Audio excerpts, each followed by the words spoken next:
Hi everyone! This is Ana Nubales. So today, i-share ko sa inyo yung mga napamili ko na coordinates dito sa Taytay, Tiange. This is at ang pinakamura ko nabili is 150 na coordinates. So ako namimili ako sa tingin ko yung mas makakamura, mas trendy yung mga style niya, and then yung hindi masyadong siksikan. So, ang pinupuntahan ko is yung Bagpi na mas maluwag siya. So, pwede to sa mga PWD. And then, yung isa is yung sa Holidays. So, ang Holidays is naka-aircon. Ang Octagon naman, medyo sa labas kasi siya. So, hindi siya ganun kainit. And then, yung isa, yung TMT, pero iba na ngayon yung pangalan niya, parang TMJ. Is medyo siksikan siya. So, bihira akong pumupunta doon. So, ngayon, dito na tayo. So, without further ado, share ko na sa inyo ang aking coords. So, first is this one. Ito. Ang tela niya is linen. Ayan. So, medyo mahaba at medyo maluwag. Magkakasya siya sa ganito siya kalaki. So, pwede siya sa medium, large, yung size na to. Pero parang pwede rin siya sa small eh. Pero kasi ito, di garter na stretch. So, okay siya. Ang bili ko rito is 250. Set na siya. Ganyan. So, ganito siya. Ayan. Meron siyang botones sa front. Kung makikita nyo. And then, ganito siya. And then, merong packet dito.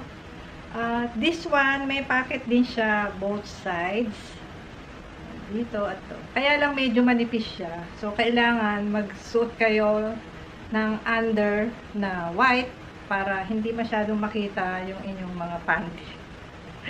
But anyway, ayun lang yung pwede nyo ilagay kasi medyo manipis siya. Sa ako, naglalagay lang ako ng white sa loob na parang cycling short, gano'n. So, next is this one. Ito yung pinakamurang nabili ko. Ito. So, ayan. Pink siya. And then, merong dalawang tali sa harapan. Ganyan. So, ang tawag dito is waistcoat. Ang bili ko rito sa terno na to is 170. Pag wholesale, 150. So, 170 siya sa retail. Lahat to is nakalagay yun sa vlog ko na Taytay Tiange. So, ito, garter siya. Ganyan. And then, ayan yung garter. So, magkakasya siya sa large.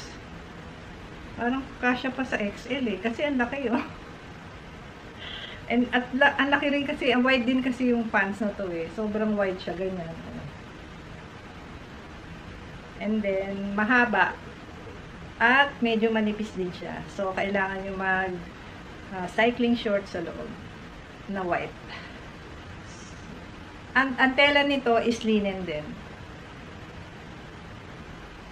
And next is this one. Ayan.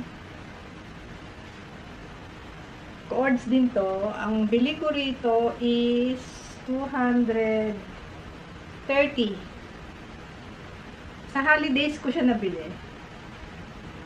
So, bawat isa ilalagay ko saan ko siya nabili.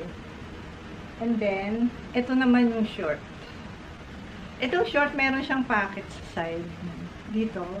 At yan. At embroidered siya, kung makikita nyo.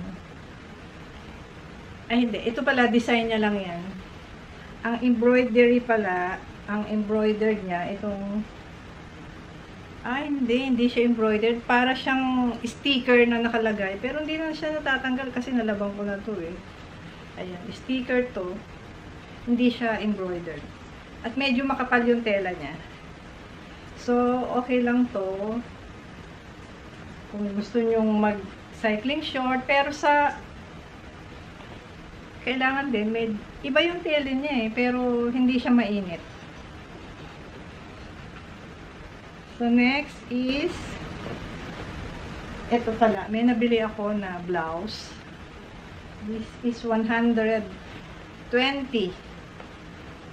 Yan, di ba uso yun ngayon? Yung may tali-tali dito sa harapan. Medyo, okay yung tela niya, hindi mainit. Hindi siya linen, iba yung tela niya eh. Parang baksak siya. Ganyan. And then, may nabili pala akong skirt. Yung skirt is 170. 80 pala.